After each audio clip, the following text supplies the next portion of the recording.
de entrevistas y hoy con un invitado, comentaba antes, de honor, con José Manuel García Margallo. Muy buenas, José Manuel, encantado. Buenas tardes, pues muchas gracias por tenerme aquí en esta sobremesa, ¿no? Nada, es para mí un verdadero placer y además que yo creo que para todos nuestros telespectadores hoy podéis una entrevista, una charla de la actualidad económica, de usted con todo su bagaje profesional, la verdad que va a ser un verdadero placer. En las entrevistas yo realmente suelo preguntar, en la primera, aunque obviamente todo el mundo le conoce, ¿quién es, aquí se autopresente de alguna manera, quién es José Manuel García Margallo? Bueno, no, para ser la primera pregunta no es fácil, ¿no? Bueno, yo nací en Madrid el 13 de agosto de 1944. Mi padre estaba a la sazón destinado en Murcia, había ganado las oposiciones de lo que entonces eran inspectores de timbre, luego fueron inspectores técnicos fiscales, inspectores financieros, inspectores de Hacienda, etc. Estuve 9 años en Murcia, luego a mi padre lo trasladaron a San Sebastián y yo llegué a San Sebastián para cursar ingreso de bachiller. Hice todo el bachillerato en los jesuitas, en San Ignacio. Luego hice la carrera en Deusto. En Deusto cursé Derecho y 3 cursos de Económicas. Digo 3 porque el último curso, cuarto y quinto Derecho, lo hice junto para hacer además la reválida que teníamos que hacer los de Deusto y llegar a tiempo también a mis propias oposiciones. Oposiciones que gané en 1968, las oposiciones difíciles, eran 12 plazas. Éramos muy poca gente en aquel cuerpo, entonces se llamaban técnicos fiscales del Estado. Bueno, la última reunión que tuvimos como técnicos fiscales del Estado antes de la fusión con otros cuerpos de Hacienda, que fue un homenaje a Álvarez del Manzano, me parece que éramos 120. ¿Qué quiero decir con eso? Que yo tenía que llevar en solitario, y tenía 24 años recién cumplidos, 2 provincias, que eran Castellón y Teruel, y hacerme cargo de prácticamente toda la imposición que entonces había en España, impuesto general sobre el tráfico de las empresas, la inspección de transmisiones patrimoniales, etc. Después de Castellón y Teruel estuve en San Sebastián, fueron los años duros. Yo llegué a San Sebastián en el año 70, coincidí con el proceso de Burgos, eran ya años de plomo. Y luego el Ministerio de Hacienda tenía, por tradición, el número 1 de cada promoción, lo enviaban a Estados Unidos a distintas instituciones. A mí me enviaron a la Universidad de Harvard, a la universidad, a la Law School, a la Escuela de Derecho, en donde estuve un año haciendo un máster que se llama International Tax Program, y luego ya me animé y me gradué en Derecho. Entré en la escuela con los americanos, con los estudiantes americanos. Efectivamente me gradué, yo creo que fui el primero o el segundo español graduado allí. Volví a España, a la Secretaría General Técnica del Ministerio de Hacienda con Fernández Ordóñez, que había sido siempre mi mentor. Y allí ya entré en lo que podríamos llamar política activa. Sí. Yo he estado haciendo política toda mi vida. Yo entré a los 16 años, entré en las Juventudes Monárquicas Españolas en San Sebastián. O sea que de Bilbao. desde la niñez, adolescencia, puedo decir, siempre ¿te gustó? Me ha interesado enormemente la política, siempre. Y de hecho yo creo que toda mi formación estuvo orientada hacia la política. Yo consideré que Derecho y Económicas era la mejor plataforma para entrar. Consideré también que tenía que aprovechar la oportunidad de irme a Harvard, en donde hice este tax program al que me he referido, y la graduación en Derecho. Y empezamos pues con un grupo muy pequeño de gente. Era un grupo, fundamentalmente éramos compañeros de cuerpo, que éramos socialdemócratas. Entramos en una sociedad que se llamaba FEDISA. Claro, esto el espectador joven no sabe lo que es. En aquel momento no había partidos políticos. Se habían autorizado lo que se llamaban las asociaciones dentro del movimiento, pero que precisamente por estar dentro del movimiento no era lo que nosotros queríamos. Y entramos como grupo, como una tribu, en una sociedad que se llama Federación de Estudios Sociedad Anónima, FEDISA, nos llamaban los fedisarios. Allí coincidimos con prácticamente toda la oposición democrática, liberales, democristianos, socialdemócratas, etc. Eso dio origen luego a Centro Democrático y dio origen a Unión de Centro Democrático. Gané las primeras elecciones, yo fui diputado constituyente, fui diputado por Melilla 77-79, 79-82, en donde tuve el golpe de Estado de Tejero. En el 82 la suerte me fue esquiva, yo me quedé en Unión de Centro Democrático sabiendo que nuestro destino era perfectamente previsible, como así fue.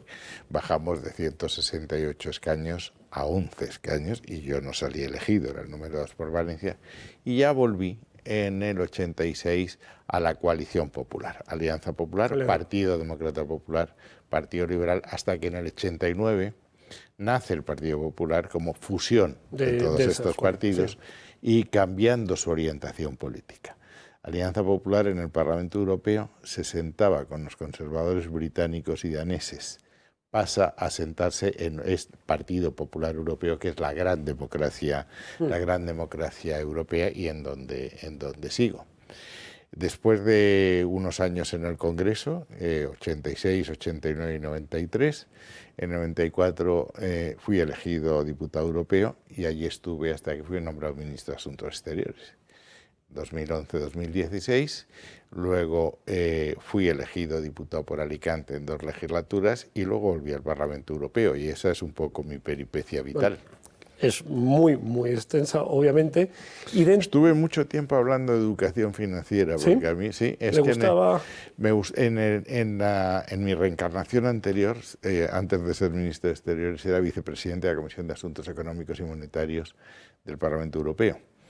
Y me tocó lidiar el paquete de regulación y supervisión financiera, que tenía 5 patas: bancos, seguros y fondos de pensiones, mercados de valores, la Junta de Riesgo Sistémico y luego la que se llamaba Omnibus, es decir, la directiva que modificaba todas las directivas anteriores que venían afectadas por ese paquete. Y entonces fue cuando creamos la EB, la Agencia Europea Bancaria, la supervisión bancaria, la resolución bancaria. Porque se sentaban las bases realmente. Se sentaron las bases que todavía no han terminado. Seguimos sin tener el seguro de depósitos europeo, etcétera. Tenemos que seguir regulando las crisis bancarias. Pero fue una etapa muy difícil porque había 27 países e intereses muy distintos. Usted sabe que cuando se habla de finanzas, cada sector tiene su lobby y tiene sus intereses. Tiene su forma de verlo. Eso es. Yo desde mi punto de vista de mi programa, pues lo que intento transmitir siempre es la educación financiera. Bueno, es que es vital. Para toma de decisiones. Es vital. Porque creo que usted también defiende eso. Además, el tema de que si una persona tiene educación financiera, va a ser más libre. Eso es. Y sin educación financiera, pues el dinero puede ser un amo o puede ser... Hicimos mucho en aquella época en sentar la obligación de los bancos de asesorar a lo que llamamos inversor no profesional de cuáles eran los riesgos, las opciones, etcétera, pero queda muchísimo terreno por hacer porque usted sabe mejor que yo lo complejo que es esto. Es muy complejo y sobre todo a la hora de transmitir. ¿Qué se transmite? ¿Qué se quiere desde lo más básico o ya un poquito a nivel medio en ese aspecto? Hay un tema actual como son las CBDCs, el euro digital, que está un poco pues, en auge, en cercanía, porque prácticamente en 2025 se va a iniciar, se espera que esté totalmente aplicado antes del 2030.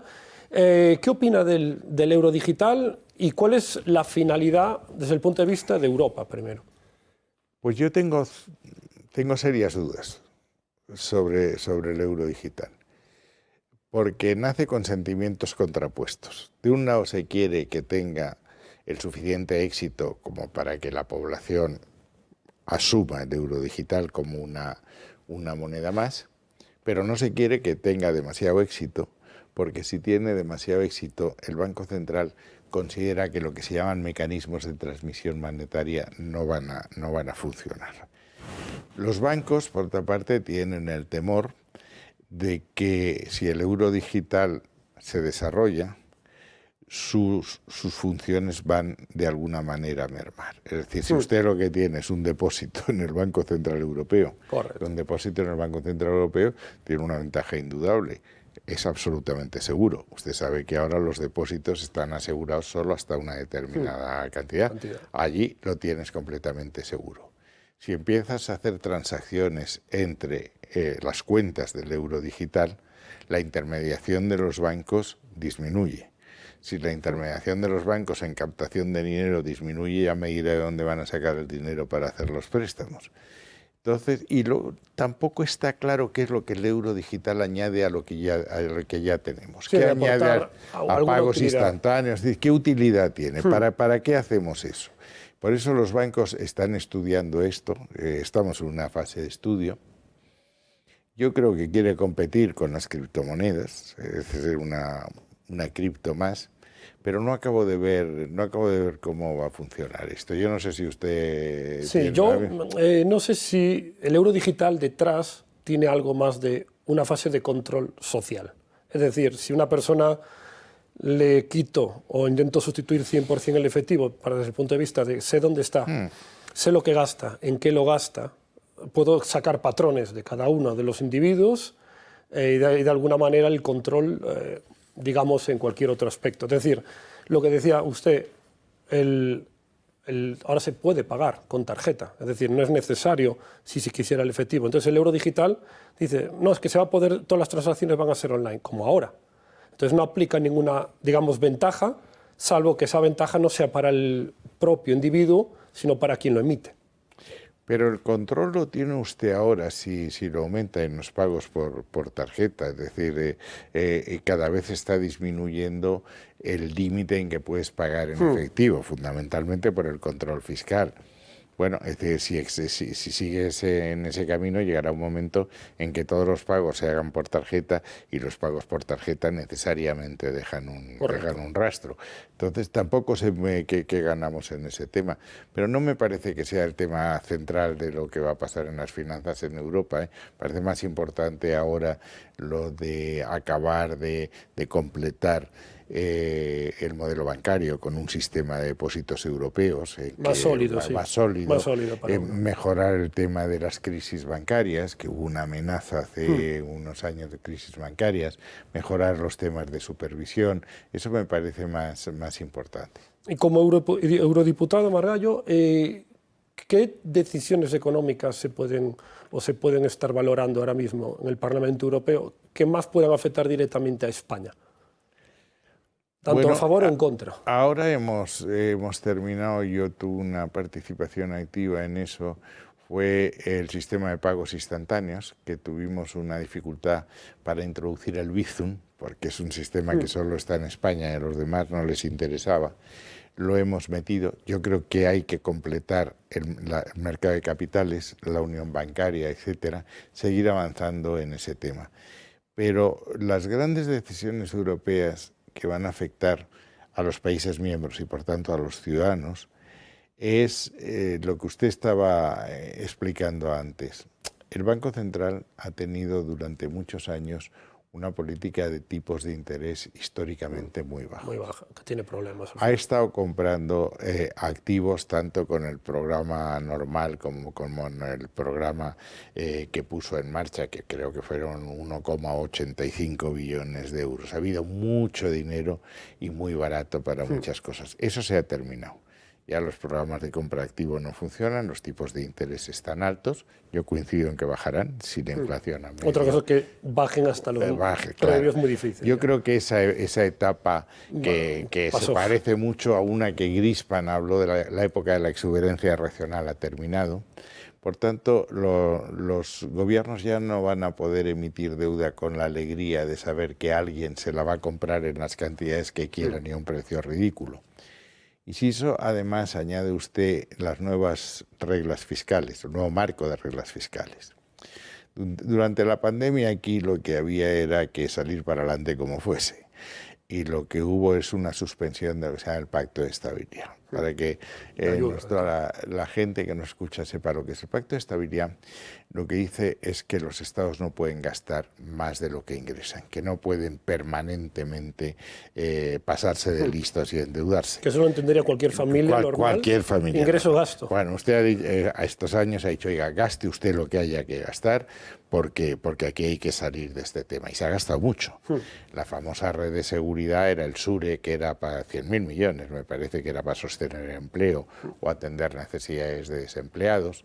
El Mecanismo Europeo de Estabilidad ha estado ayudando a los sistemas sanitarios a funcionar en la pandemia, el Banco Europeo de Inversiones a las empresas, y luego han estado el cañón Berta, que han sido los Next Generation. Claro que eso sí que es una novedad.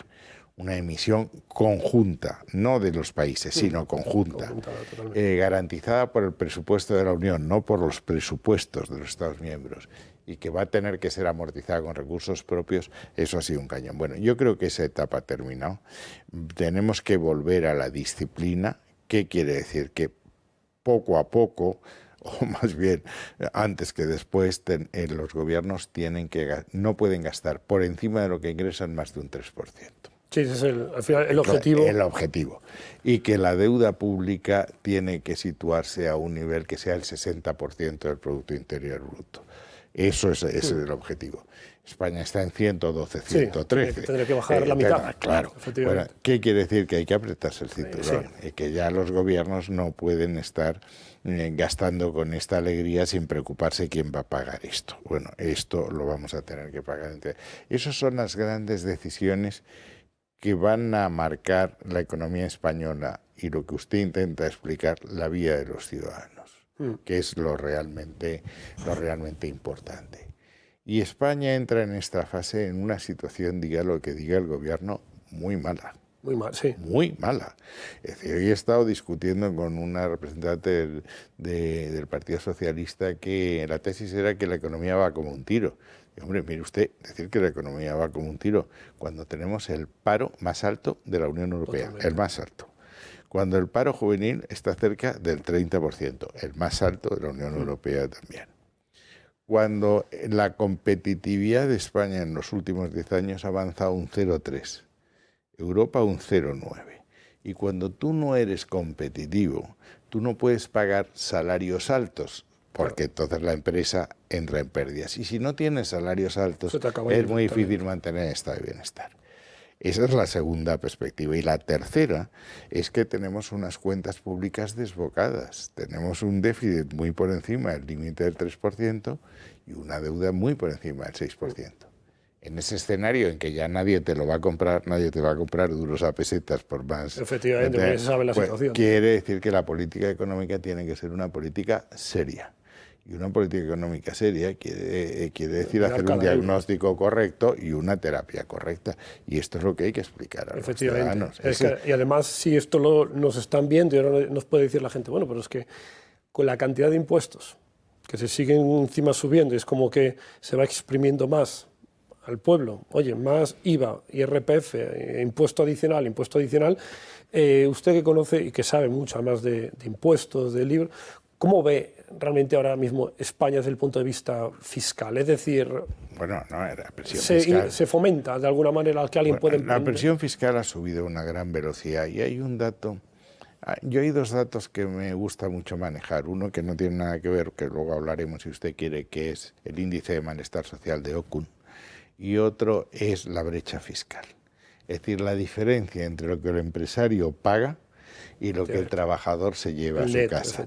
Claro, y esa brecha viene determinada por la seguridad social y por los impuestos directos que gravan a las rentas del trabajo. Y esa brecha fiscal es muy amplia. Y cuando tú tienes una brecha fiscal tan alta, tan complicada, los salarios siguen siendo bajos para el trabajador, siguen siendo excesivos para el empresario si no aumenta la productividad y tenemos un desempleo crónico. Esto del desempleo, sobre todo el desempleo juvenil, no es un tema, como dicen los economistas, coyuntural, es decir, que se cure, no, esto es estructural. ¿Qué requeriría eso? Un gran pacto nacional entre las fuerzas políticas y las fuerzas sociales. De reducir, al fin y al cabo, la brecha. Es decir, de hacer una especie de acuerdo sobre la Moncloa. Aquí hay que hacer muchas cosas. hay que reducir cargas administrativas, cargas burocráticas, porque las empresas nuestras son empresas muy pequeñas, mucho más pequeñas que nuestras. Sí, la mayoría son pymes y sobre todo pymes de menos de 10 trabajadores. Eso es. Entonces, ¿qué quiere decir? Ahí tienen enormes dificultades para subsistir, desde luego tienen enormes dificultades para invertir, sobre todo invertir en la otra gran revolución, que es la tecnológica, y tienen grandes dificultades para exportar. Entonces, tenemos que mejorar la dimensión de las empresas, hacerlas más grandes y, sobre todo, más libres, más capaces de... Yo creo que hay un problema que siempre tiene España es el exceso burocrático al pequeño empresario. Es decir, una persona que tiene 4 empleados, 5 empleados y que prácticamente a la mitad del tiempo no sea su negocio, sino que sea el papeleo de tengo que llevar todo esto para que no me multen, para que no me sancionen, es una preocupación que distrae de lo que es, si mi objetivo es hacer crecer un negocio. Y eso me lleva a otra cosa, que es hay que volver a repensar el modelo autonómico. Yo soy autonomista. Creo que España es plural y que el Estado autonómico se acopla mejor a España que otros regímenes. Pero no puede ser que las autonomías lo que hagan es romper el mercado interior y que tú tengas requisitos distintos en cada una de las autonomías. Eso es lo que no puede ser. Yo creo que hay que simplificar la vida y luego hay que hacer un enorme esfuerzo en educación. Es decir, no puede ser que salgamos siempre a la cola en los informes PISA, educación financiera también, que no tengamos una sola universidad entre las grandes universidades del mundo, porque la gente gana y le pagan más, que se desenvuelve mejor si es más productivo, y más productivo tiene muchísimo que ver con la formación. Totalmente. Hay una relación, eso lo había mencionado una vez en la relación directa que había en los países nórdicos, que tienen salarios medios más altos, los líderes prácticamente de Europa, y que casualmente también son los que tienen mayor educación financiera. Y los países del sur, Grecia, no, financiera y no financiera. Y financiera y no financiera. Pero me refiero, solo ya la parte, desde el punto de vista financiero, había un ranking. Entonces salía los países de Europa que menos educación financiera tenía, estaba España, Italia y Grecia. Entonces, claro, hay una relación ahí entre... ¿Por qué no se educa? ¿No? ¿Por qué no se inculca desde el punto de vista de los gobiernos de apliquemos educación financiera como una asignatura más en las escuelas para que la sociedad, hoy aparte de la formación, matemáticas, lenguaje, historia, geografía, filosofía necesarias, la del dinero, siempre digo, es una clave porque el que carezca de esto puede saber, como digo, mucho de un tema y luego tener problemas económicos. A más educación, más facilidad para encontrar empleo, más facilidad para mantenerlo y más facilidad para tener una carrera de promoción interna y, por tanto, que ganes más. Eso es, y de salud mental, al fin y al cabo, porque una persona que le va bien... Sí, yo creo que las personas que mejor formadas tienen están de mejor humor. Sí, porque... Entienden las cosas. Todos somos humanos. Entonces, cuando tienes cubierto las necesidades básicas, de decir, no me preocupo para llegar a fin de mes porque estoy cubierto. Vives más. Claro. Es más feliz una persona. Entonces, es como que siempre digo, va más allá de solo el saber. El saber es vida, al fin y al cabo. Es que fíjese, hay una cosa, lo apunto antes, el índice de malestar social, que es un índice que hizo un economista, se llama Okun, que es la suma de desempleo e inflación. En España es el más alto de los 27, peor que Bulgaria. Y desde el 18, en que tenemos la fortuna de estar gobernados por Pedro Sánchez, ha aumentado un 50%. Es que es una auténtica locura. Es decir, veremos ahí relaciones... Por eso cuando me dicen que la economía va bien, digo, pero ¿qué ambición tiene usted para... Depende para quién vaya bien. No, pero sobre todo, ¿qué quiere? ¿Es que usted se conforma con esto? ¿Cree que sobre España... todo ver los datos objetivos. Claro, porque es que son datos... para eso hay datos económicos para valorar. Eso es. Y esto no son percepciones, estos son datos objetivos. Lo bueno de la economía es que son datos y todo se puede recoger tanto desde el punto de vista de este año como el historial. Son cuentas y no cuentos. Efectivamente, muy bien. Hay una parte importante que quería destacarle. Bueno, va a sacar recientemente un nuevo libro. Ya está en las librerías. ¿Nos puede comentar sobre todo? Pues mire, el libro es la continuación de otro que saqué hace 2 años, se llama España en su laberinto, porque tenía Fernando Illazu, que es mi coautor y por cierto es uno de los mejores economistas de este país, ha formado parte de la Comisión Ejecutiva del Banco de España, donde hay 4 personas en los 6 últimos años. Y yo, se llamaba España en su laberinto porque entendíamos que estábamos perdidos. Ahora este se llama España Terra Incógnita y se llama El asedio a la democracia. Y es un grito de alerta. Yo no quiero compararme con el alcalde de Móstoles, pero sí es decir a los españoles, oiga, en lo que hay. Sean ustedes conscientes de lo que hay. Y empezamos con una metáfora que es la de la rana. Una rana, si tú la metes en una olla de agua hirviendo, salta. Si la metes en agua fría y vas calentando poco a poco, no se da cuenta se va y muere. adaptando a lo malo, se va pero adaptando aguanta. y muere. Yo creo que España ha tenido siempre movimientos antisistema, movimientos que no les ha gustado el régimen del 78, que han querido cargarse la Constitución. Hasta hace unos años, 10 o 12, había dos. Los secesionistas, que lo que han querido es destruir España, irse de España, y lo que sea el resto de España le está perfectamente sin cuidado porque no se van a quedar. Han matado incluso para eso.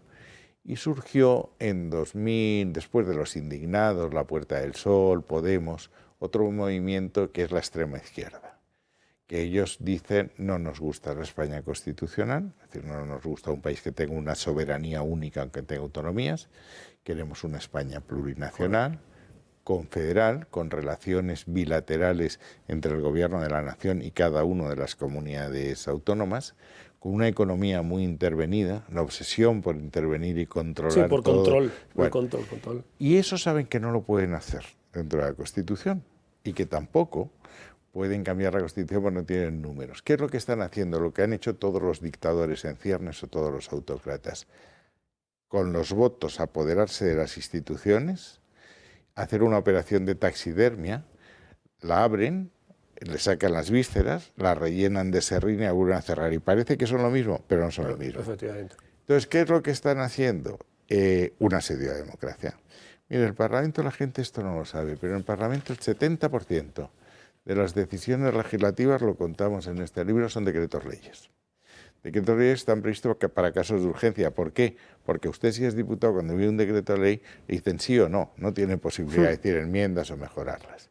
De ese 70%, solo el 14% se discuten luego como proyecto de ley en que puedas introducir enmiendas. Luego tienen otro truco que la gente no conoce. De lo que no es ese 70%, lo que es incómodo, no lo manda el gobierno un proyecto de ley, lo mandan los grupos parlamentarios. ¿Por qué? Porque si lo manda el gobierno tienes que pasar por las orcas caudinas del Consejo del Poder Judicial, del sí, Consejo de Estado, varios informes de los órganos que están hechos precisamente para garantizar la separación de poderes. La administración la van a ocupar de arriba abajo, van a quedarse con la justicia y vamos a un modelo realmente preocupante. Es decir, sí, es la situación. Y en este libro lo que anunciamos, no me diga usted que no sabía dónde iba, porque empezamos a estudiar desde Lenin y Mussolini hasta lo que ha pasado, lo que está pasando en Venezuela o en Chile o en cualquier otro país. O sea, que es un libro al final que recoge los patrones y que da una fotografía de la España actual. De la España actual, pues, si seguimos por este camino, sepa usted lo que le va a pasar. Pues va a ser seguramente un libro muy interesante. Les deseo muchísimos éxitos. No tenemos ya tiempo para más. Pues ha sido nada, encantado de... Se llama España Terra Incógnita, el asedio a la democracia, y lo dice con casi todos los países en el nuestro existe desde antiguo partidos, lo que le he contado, movimientos cuyo propósito era la demolición del régimen constitucional. Mientras ha habido partidos fuertes que respetaban la Constitución, siempre hubo estabilidad. El problema es cuando el Partido Socialista ha dejado de cumplir esa función y se ha hecho un partido populista. Cuando se abre esa brecha, eso ya está. Empieza... Y ya entonces empezamos... una brecha pequeña, a polarizar, el muro, el no entendimiento, el relativismo, aquí nada importa. Ojalá haya un cambio, porque es verdad que... No, España lo necesita. Que, como bien dice, el libro va un poco a la deriva y hay que ahora cambiar el rumbo. Muy bien. Pues Margallo, un verdadero placer estar muchas gracias. Aquí en La Campana. Y con todos ustedes, muchísimas gracias por esa asistencia. Hoy estuvimos con Margallo hablando también de hipotecas, hablando de especulación de opciones, y nos esperamos en el próximo episodio con más educación financiera. Un saludo.